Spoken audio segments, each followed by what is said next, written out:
Light দেবো, দাঁড়াও এটা লীলা দি। হ্যাঁ জলটা আমি খাই দিতে তুমি খাবা। Hello friends, good morning. আশা করি তোমরা সবাই সুস্থ আছো, ভালো আছো। মুর্শিদাবাদ জেলার ছোট্ট একটি গ্রাম থেকে আমি অর্পিতা আরুষ লাইভ ব্লগের নতুন একটি ভিডিওতে সকলকে অনেক অনেক স্বাগত। তো কি বলো তো, এখন দেখতেই পাচ্ছো দুপুর হয়ে গেছে। শুনুকে কিন্তু এখন নিয়ে বসে গেছে, একটু তেল মাখিয়ে দেবো স্নান করাবো বলে। এখন একটু দেরি আছে স্নান করাতে, তেল মাখাতে। তো একটু রোদ্রে বসেছি। আর তোমরা জানোই দুদিন থেকে শুনুর শরীরটা ভীষণ খারাপ, ওর জ্বর হয়েছে। তো এখন ওষুধ দেওয়াতে একটু ছেড়েছে, আবার হয়তো কিছুক্ষণ পর আসছে, এরকম একটু সারছে, একটু আবার পরে আসছে এরকম। এখন একটু শরীরটা ভালো আছে, বসে আছি। তো একটু শুনুকে এখন স্নান টান করিয়ে নেবো তেল মাখিয়ে। একটু রোদ্রে বসলাম শরীরটা ফ্রেশ লাগবে বলে। আর ওর যেহেতু শরীরটা ভালো নেই, সেই জন্য সারাদিন একটু ঘ্যান ঘ্যান করছে, একটু কান্নাকাটি করছে, খুব কমই চুপচাপ বসছে। তো এই দুদিন তো একদমই শরীরটা ভালো ছিল না, একদমই কিছু করছিল না। তো আজকে একটু মাঝে মধ্যে জ্বরটা সারছে, তখন একটু চুপচাপ বসছে বা কিছু করছে। কিন্তু জানো তো খুব ঘ্যান ঘ্যান করছে, একটুতেই কান্নাকাটি করছে। এমনি তো সেরকমভাবে কান্নাকাটি করে না জানো তো, কিন্তু এখন মানে এই জ্বর হওয়াতে দুদিন থেকে টুক করেই কান্নাকাটি করছে, একটু ঝোঁক করছে, এসব করছে। তো চলো এখন তেলটা মাখিয়ে নিই, রোদ্রের মধ্যে বসুন। কিন্তু আজকে রোদ্রের তাপটা প্রচণ্ড বেশি, সেই জন্য এখানে একটু চাদরটাকে পিছন দিকটায় টাঙিয়ে নিলাম। এসে পালে গেল,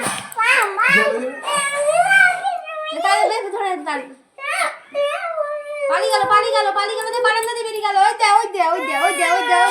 চলে গেল, ওই দিকে চলে গেল। মাও বলছে, শোনো, বলছে আজকে খেলা করবো না আরুষ, কালকে এসে খেলা করবে। আর এদিকে দেখো মা উঠোনগুলোকে একটু জাঁচকিয়ে এই মানে গোবর জল দিচ্ছে, কারণ কালকে লক্ষ্মী পুজো রয়েছে, সেই জন্য একটু এরকম সব বাড়িতে লক্ষ্মী পুজোর আগের দিন এরকমভাবে দেয়, একটু গোবর অল্প করে ঠেকিয়ে দেয়, দিয়ে জল দিয়ে একটু ধুয়ে নেয়। তাছাড়া প্রত্যেক দিনই এমনি উঠোন পরিষ্কার হয়, ঝাঁট দেওয়া সব কিছুই হয়, কিন্তু যেহেতু পুজো টুজো থাকলে নবান্ন বা লক্ষ্মী পুজো, তখন একটু গোবর জল দেয় এরকমভাবে, ঠিক আছে।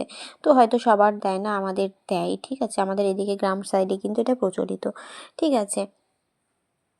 তোমাদের সাথে গল্প করতে করতে আমার কিন্তু শুনুকে স্নান করানো হয়ে গেছে। এখন আমি এখানেই স্নান করিয়ে একটু মুছে নিয়েছি, জামা কাপড় পরিয়ে দিয়েছি। তো শুনুকে ওদিকে স্নান টান করিয়ে ফ্রেশ করে নিয়ে খাইয়ে আমি কিন্তু এখন স্নান করতে চলে এসেছি, দেখতেই পাচ্ছ। আর যেহেতু ওর শরীরটা ভালো নেই, ও একটু মানে খেতেও চাইছে না, খাবার খাচ্ছে না। তো খুব কষ্ট করে অল্প করে খাবারটা খাওয়াতে পারছি। তো বেশি তো মানে নর্মাল যেরকম খাই সেটা তো খাচ্ছেই না, কিন্তু একদম অল্প করে হয়তো 2-1 চামচ মুখে দেওয়াতে পারছি। কারণ যেহেতু জ্বর আবার সর্দি লেগে আছে প্রচণ্ড, বড়দের যেমন হয়, ওরা তো ছোটো যেহেতু সব। যদিও শুনুর সব কথা বেরিয়ে গেছে, কিন্তু সব তো অত বাচ্চারা কত প্রকাশ করতে পারে না যে কতটা কি প্রবলেম হচ্ছে, তাই না বলো।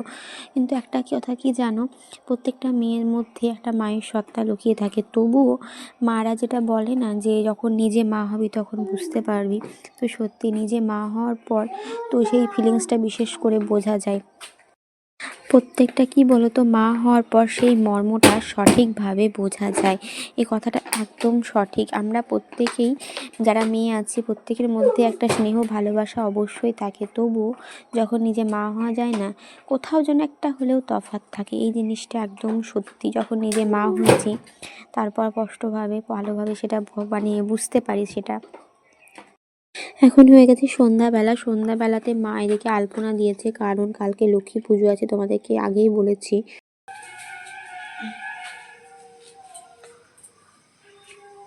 মশা লাগছে বলো? হ্যাঁ, ঠান্ডাও লাগছে। তো মাই ঠান্ডার মধ্যে আলপনা দিচ্ছে, এদিকে ঠান্ডার মধ্যে আলপনা মোটামুটি ভাবে কিন্তু কমপ্লিট হয়ে গেছে দেওয়া, প্রায় সবটাই কমপ্লিট হয়ে গেছে। এঘর ওঘর বাইরে সব জায়গায় দেওয়া হয়ে গেছে। তারপর কিন্তু সন্ধ্যাবেলায় চলে এসেছি সবাই মিলে একটু টিফিন করতে। তো এখন খাচ্ছে আমার টিফিনে মুড়ি চপ, আর এদিকে বাবা জিলিপি এনেছে গরম গরম। এখন খুব গুড বয় হয়ে গেছে। ওরে বাবাই, ওরে বাবারে, তুলছি ও। তো এই দেখো, এই শুনোর জন্য একটা লটি চকোপাই নিয়ে আসা হচ্ছে, একটু বড় সাইজের, আর তাতে অনেকগুলো আছে। আসলে খেতে ভালোবাসে, সেই জন্য একটু বড় সাইজের নিয়ে আসা হচ্ছে। মাঝে মধ্যে এখান থেকে বের করে দেবো সেই কারণে। তো চলো বন্ধুরা, আজকে ভিডিওটি এখানেই শেষ করছি। আমার ভিডিওটি ভালো লেগে থাকলে লাইক কমেন্ট শেয়ার করে দিও। আমার চ্যানেলে নতুন হয়ে থাকলে অবশ্যই সাবস্ক্রাইব করে পাশে থেকো। যারা ফেসবুক থেকে দেখছো তারা ফেসবুক পেজটি ফলো করে দিও। সবাই সুস্থ থেকো, ভালো থেকো, দেখা হবে নেক্সট কোনো ভিডিও। তার এদিকে আমার সোনা বাবা দেখো, আমার বাবার ফোন নিয়ে কত কীরকম কাকে কথা বলছে, কত কি বলছে।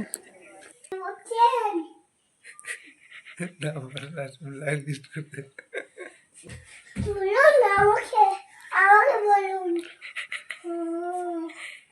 চাদু নেই বাড়িতে তো, চাদু নেই। দাদু নেই বাড়ি।